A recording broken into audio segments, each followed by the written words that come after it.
Kalat na agad. Thumbnail pa lang makalat na. Hello po and good morning, friends! Nagbabalik po si Kelly Cruz. Opo, para sa isa na namang mukbang. Kita nyo naman, medyo fresh yung background natin for today's video. Pero walang kasing fresh ng kakainin ko ngayon dahil finally, magiging one of the mukbangers of the world na din ako. Ang kakainin ko ngayon ay seafood boil. Ito yung mga tipo ng pagkain na parang once or twice a year ko lang ata nakakain. Kaya, this is a canon event for me. This is my Roman Empire. At sobrang excited ako. Matagal yun na itong nire-request. Hindi ko lang ba't di ko pinapansin. Hindi ko lang ba't nauuna lagi yung mga fast food na yan. Wala na ako hinihintay pa. Kunin ko na ang pagkain na tayo na. Baka malaglag yung camera. Tayo na. Mukbang. Quiet lang tayo today.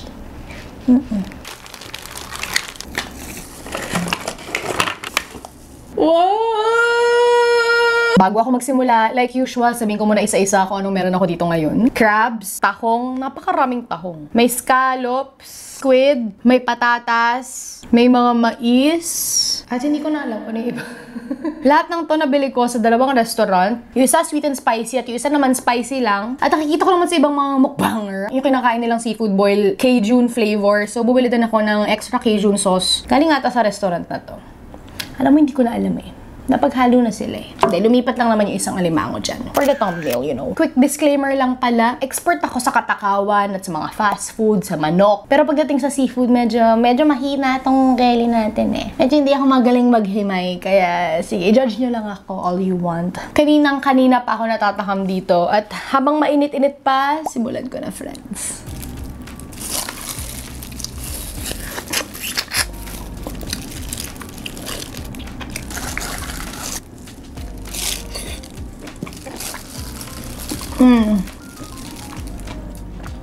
Sobrang sarap.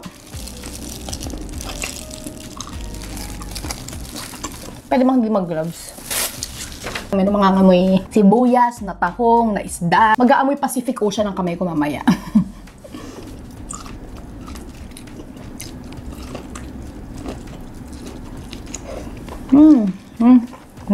Nangako pala ako sa mga kapatid ko, natitiran ko sila. Handa naman ako, meron akong Tupperware dito. Kailangan ko lang lumingon ng onti dito para, ay nga pala. Dito na tayo sa alimango agad. Paano ba kumain ito? Ha? Naghanda ako dito ng pamukbok kasi alam ko mangyayari to eh. Basag ka! Ooh!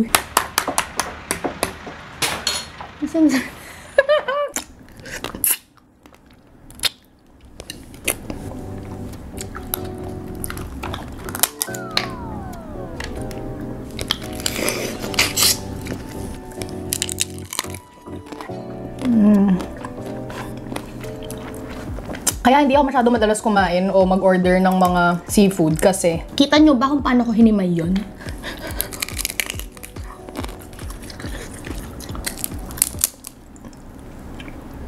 Tikman ko tong Cajun sauce.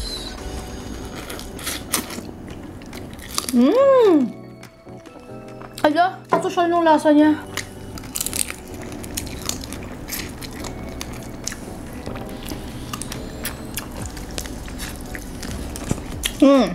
Story time. Dati, sa sobrang katamaran kong maghimay ng hipon, kinakain ko siya ng buo. As in, sample lang ko kaya. Minsan hindi ko naman kinakain yung ulo. As in, lahat yan. Gawin. Huwag na tong ulo.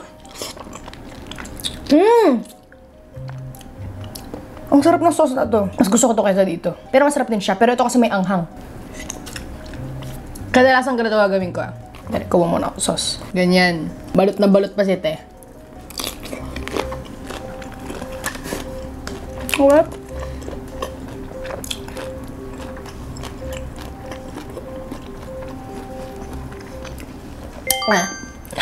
Galing, no? Pero yun nga, minsan nakakatusok kasi. Sarap ng tahong. Kaya sana naman, magka-breed o magkaparaan man lang na pwedeng palambutin tong balat ng alimango, di ba? Para parang buko lang, nakakain lahat.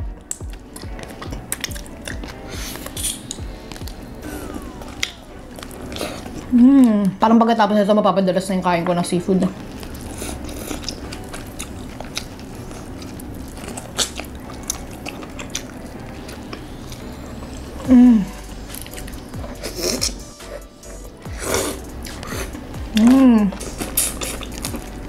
Kinakain ba to?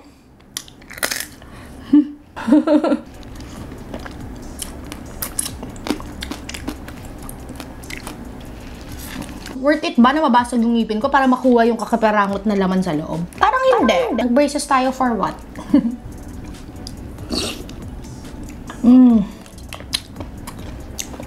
Parang kakaiba yung tahong nila. Hindi ako masyado nag-enjoy sa tahong, pero kumakain naman ako. Pero parang pinalaki siya ng maayos.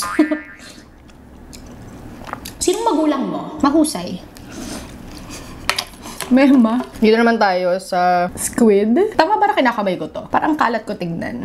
Cajun sauce. Akala nyo wala yung peanut butter ko dito. Hindi ko lang siya in-introduce pero andyan siya. Naghihintay. Oh my God.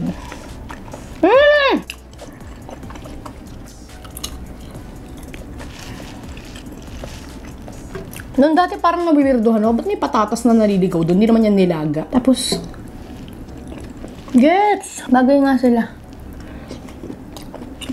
Sarap. Tikman ko naman tong tahong ng kabila.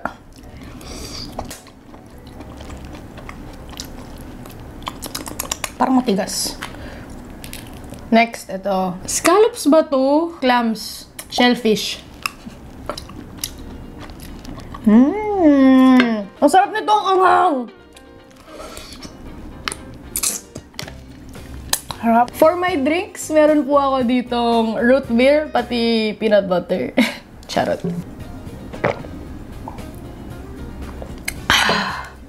Kinailangan ko na. Dito na agad ako sa pangalaw. Kung itira ko kaya to sa mga kapatid ko. Sige na nga. Habang marami-rami pa to, bibigyan ko na sila. Bigyan din natin sila ng... Ay! May pa-sausage pala to! It's the legit seafood mukbang experience. Feeling ko tuloy lahat ang nag-order dito. Mukbanger. Yan, din sila galing dito naman. Imagine mo sa restaurant kayo, no? Tapos yung tini-takeout, kinakamay lang nung ano. Mamaya na yung sauce. So, ayan na po Mamaya may mga comment na naman. Nakalimutan mo kaya yung kapatid mo. Hindi din alam, kinat ko lang kasi. Gusto nyo bang pinapanood akong naglilipat lang ng pagkain sa Tupperware? Ganito ata dapat. Kuha ka ng tahong. Sidip mo sa sauce.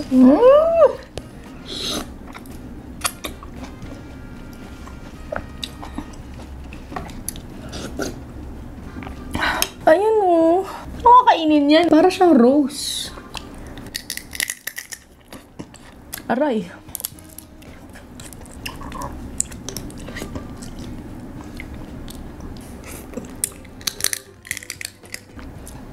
Yung isa iba, pag ginano nila, nakalabas na rin yung laman Bakit parang may iba ako?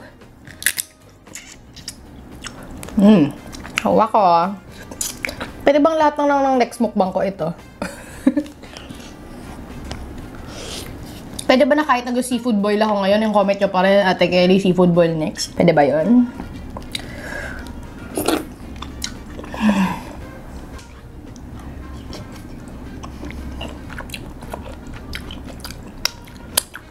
Ready ko na ang peanut butter para sa ating mga sunod na kagat. Taste test pala itong sausage.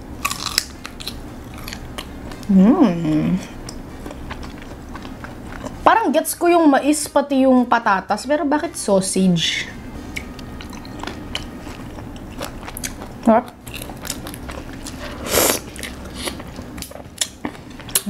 Ang nangunguna sa ating listahan, tahong plus peanut butter.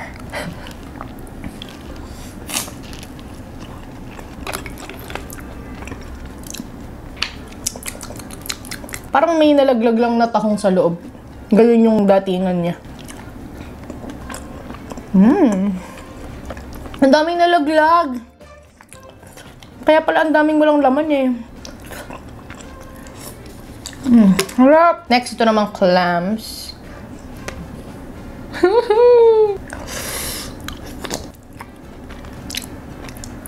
Parang sa kanya hindi bagay, pero sa tahong oo.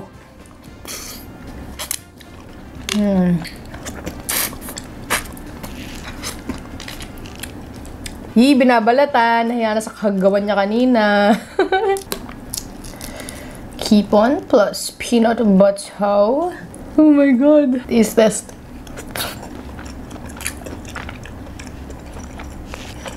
Not bad.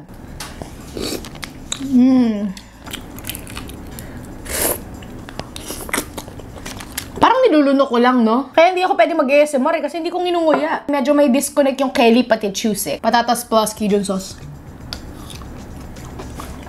Ginawa ko na ito kanina eh. Nalala ko pa yung lasa niya eh. Kasya pa siya sa storage ng utak ko. Peanut butter and potatoes.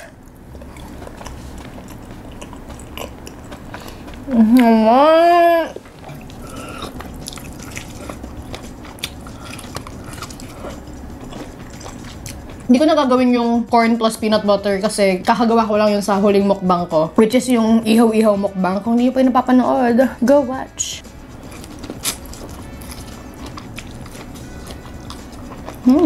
Mukha na siyang sabaw, kaya gagamit na ito ako ng kutsara. Opo. Parang it's time. Wow! Wait lang. Pagkaroon ko pala muna yung mga kapatid ko ng sauce bago ko siya higup-higupin. Opo, medyo unsanitary tayo doon. Tama ba na pinagsama ko lahat sila sa isang bowl? Parang hindi. Pero tama ba na natutupad to finally? Opo, kaya tuloy lang po natin mukbang.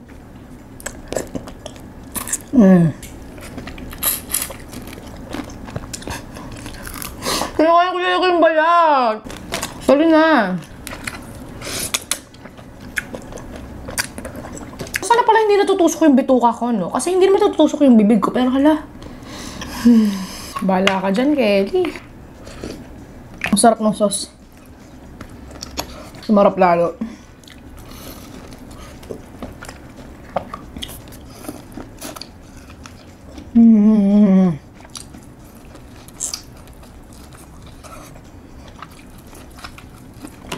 I love corn.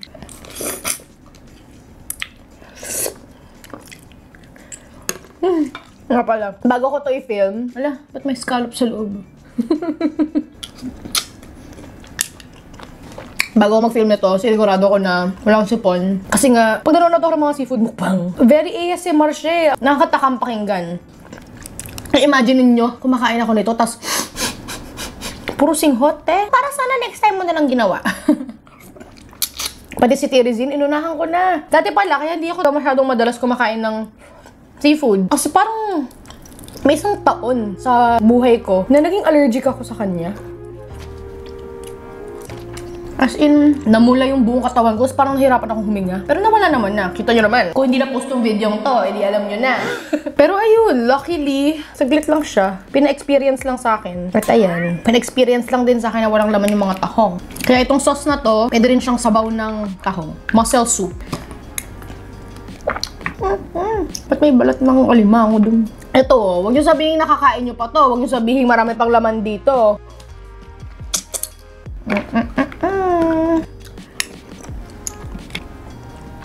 Hindi ko alam kung anong parte to ng pusit, pero kakainin ko pa rin.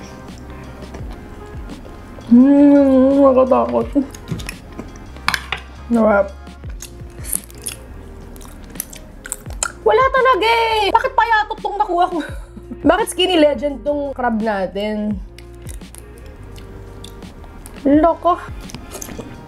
Buti ba tong hipon kahit papano? Worth it siyang himay-himayin. Kasi parang, isipin mo mga 30 seconds to 1 minute ako naghihimay. Tapos tignan nyo kung gaano ako kabilis kainin.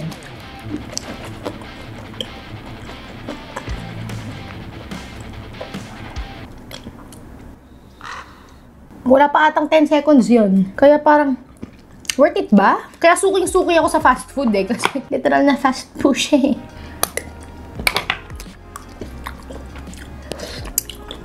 Pero bro, sinasabi ko, kanina ko pa pinupuri itong mga kinakain ko. At sobrang nag-enjoy talaga ako, friends. Grabe yung sarsa.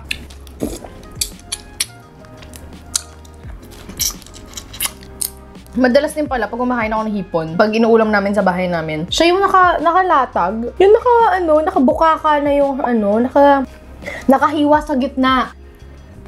Lemon butter shrimp. Ganun madalas. Wala na masyadong himay-himay. Hila na lang yung laman loob niya. Tapos na.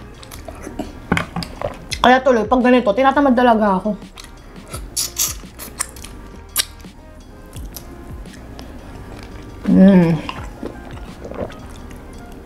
Hindi ko rin magets yung color scheme nito eh, no? Ano bang theme mo? Parang di mo masyado bagay yung orange to cream to black to brown to gray. Parang medyo baduy ko, te. Yay! May squid pa. Hindi, may isa pa. Grabe kagat na yun.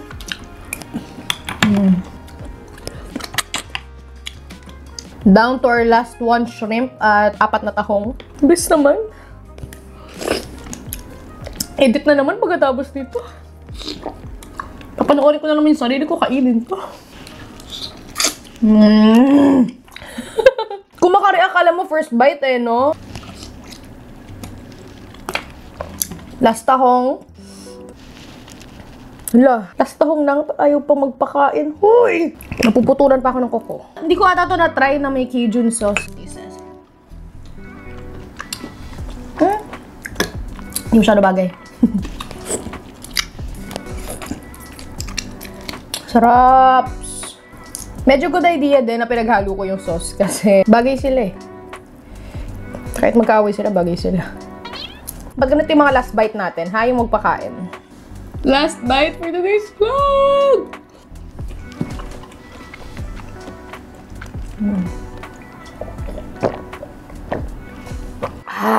Sarap. Sobrang satisfying ng mukbang na to. Kita nyo ba yan? Woo! Maraming salamat, friends. Kung isa ka sa mga dati pang nag-request nito, thank you so much. At pinilit nyo talaga akong imukbang to. Sobrang nag-enjoy ako at sana nag-enjoy ka rin. Kung oo, pinutin mo na ang like at i-share mo na rin sa mga kaibigan mo at sabayan nyo na rin ako kumain. At kung hindi pa kayo nakakapag-subscribe, ang dali lang pinutin sa baba. Mag-subscribe ka na. Sana magandang araw nyo at sana maganda rin ang gabi nyo at sana masarap lagi ang kinakain nyo. See you sa next video. I love you, friends. Bye-bye.